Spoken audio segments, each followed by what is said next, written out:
and welcome to Medill Newsmakers. I'm Lindsay Tanney.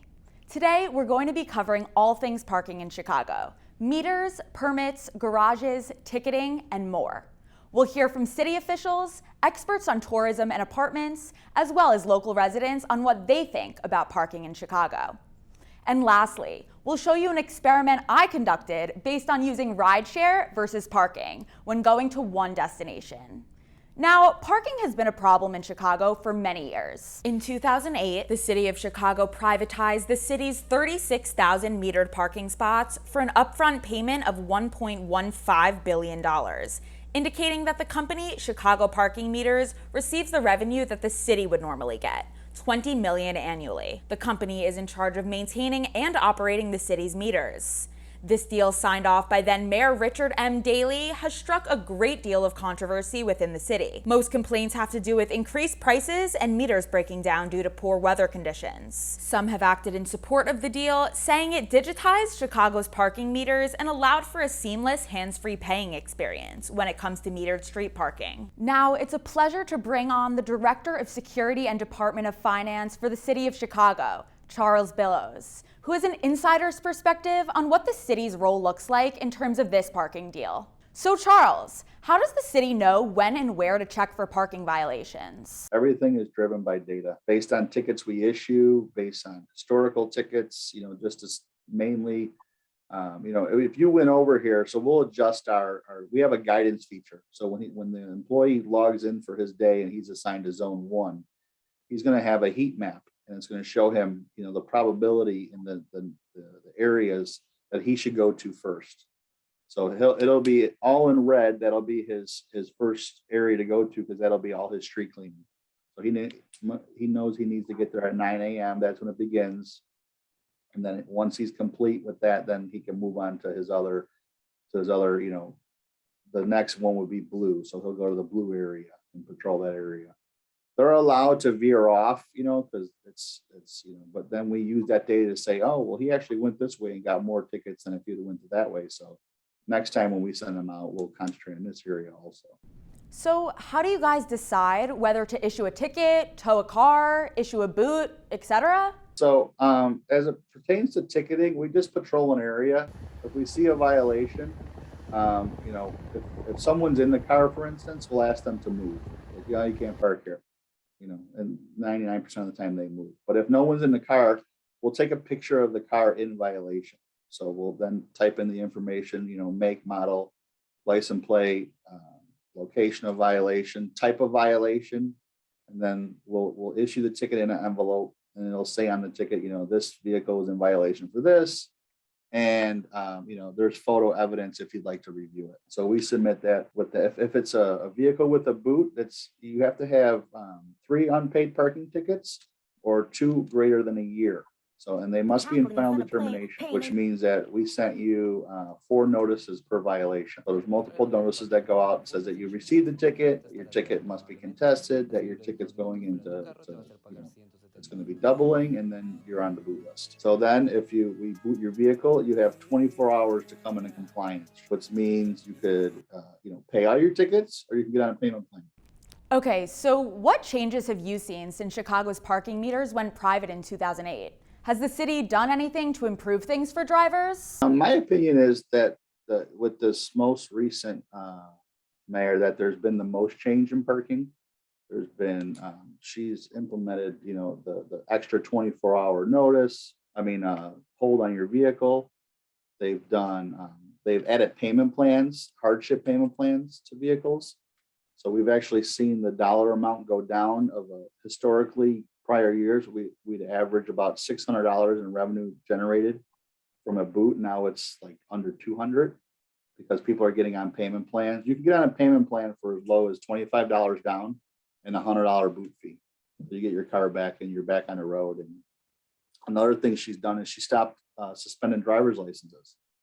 So historically, we would suspend driver's license for 10 or more parking violations or 5 or more speeders. So then you're taking the driver's license away from the person, and then they can't even go to work to pay their ticket. So it was a catch-22. So she stopped that. I think they've done a lot of good things in the parking world to make it more equitable.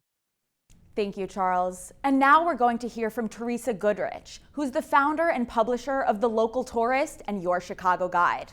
She's also the author of the 2 Lane Gems book series, Living Landmarks of Chicago, and contributor to Midwest Road Trip Adventures. She's regularly featured on the Travel and Adventure Show and teaches the Midwest Travel Network Writers Workshop. So, Teresa, for someone who knows so much about Chicago, how do you feel about parking? It's quite limited, especially because, Chicago is bordered by the lake and then the river on 2 sides, or the downtown, the loop is, and it's just limited. There are just so many businesses and residents. So it's hard to find street parking. And even if you can find street parking, it's incredibly expensive. It's $6.50 an hour in the loop.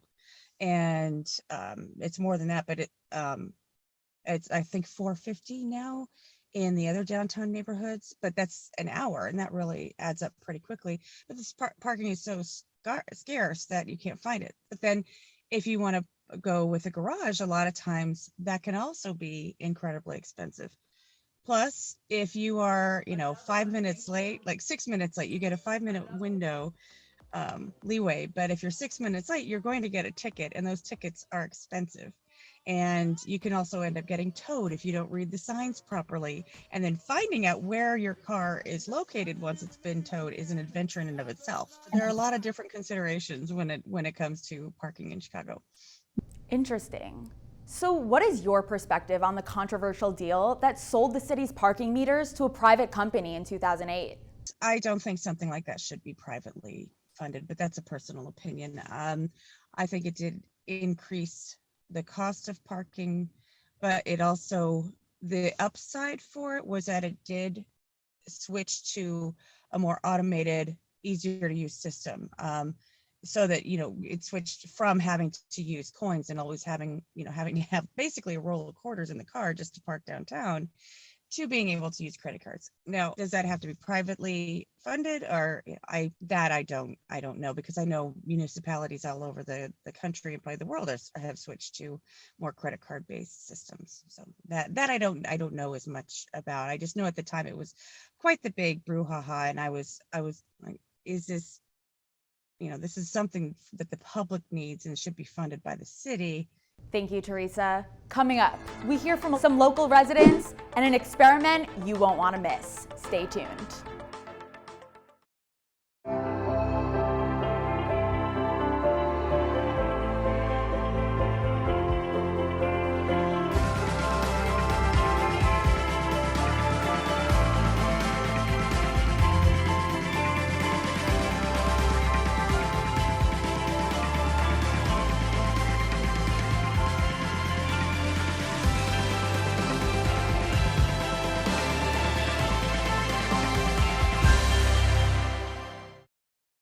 Welcome back. Now it's time to hear from local Chicago residents to see what the word is on the street when it comes to parking. Take a look.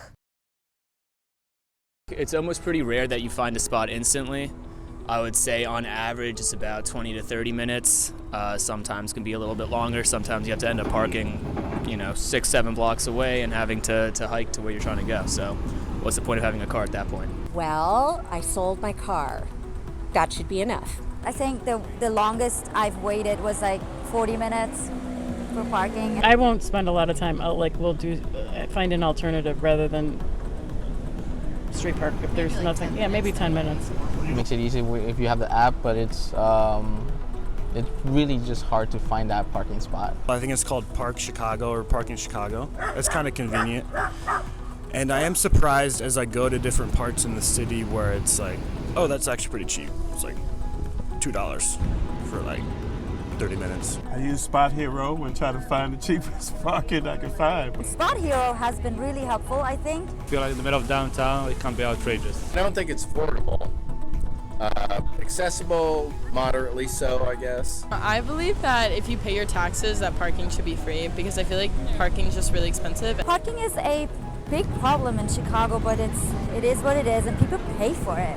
A driving versus rideshare experiment coming up after the break. Stay with us.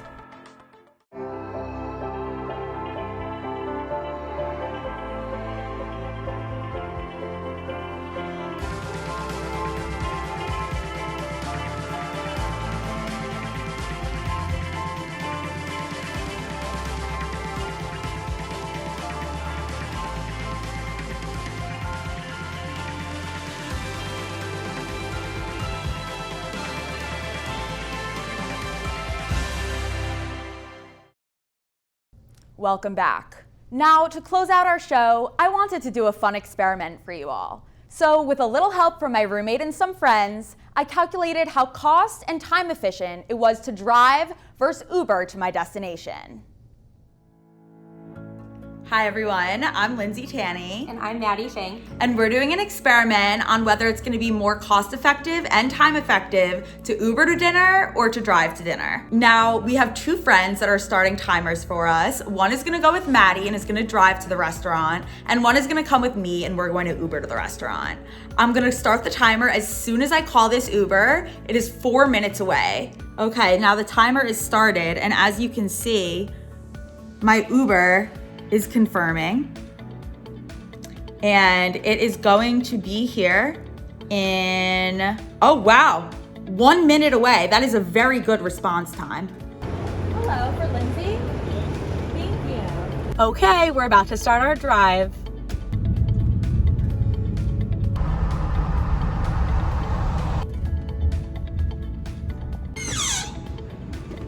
Thank you. Have a good one. So I just got to the restaurant and it took me 14 minutes and 30 seconds to get there. My roommate has not arrived yet and I do not know where she is, but hopefully she'll be here soon. The restaurant's just right up here on the left, so now we're gonna look for parking. Look at that one maneuver. That was amazing. Okay, I'm just walking into the restaurant. Here we are, and it took us 20 minutes and 15 seconds to get here. So I think Lindsay's here already. I'm not sure. I'm gonna head inside now. Wow, that looks so good. I tried one. So we just finished dinner and I'm about to call the Uber and I'm gonna drive home. Okay, I just called my Uber. It is confirming. We're gonna wait. Let's see how far it takes. Oh. It's 10:42 p.m. and now, instead of a 1 minute wait, it's taking a bit longer this time. Whew, 8 minutes. So I'm on Lyft right now and it says pick up in 5 minutes, but the price is $28. The issue is I already have an Uber that's gonna be here in 6 minutes and the price is $22.92. If I cancel my Uber, they're gonna charge me a cancellation fee. So I think I'm just gonna wait this one out. Okay. We just got in the car and we are gonna drive home. A little wet. It started pouring rain outside. So perks of an Uber, maybe they'll get picked up right at the door, but they were waiting a while. So we're gonna get on the road. The first Uber was 4 minutes away and it canceled, but luckily I got booked with another Uber that is also 4 minutes away. But I'm still waiting here at the restaurant and my roommate is already in the car. Okay, we are driving home.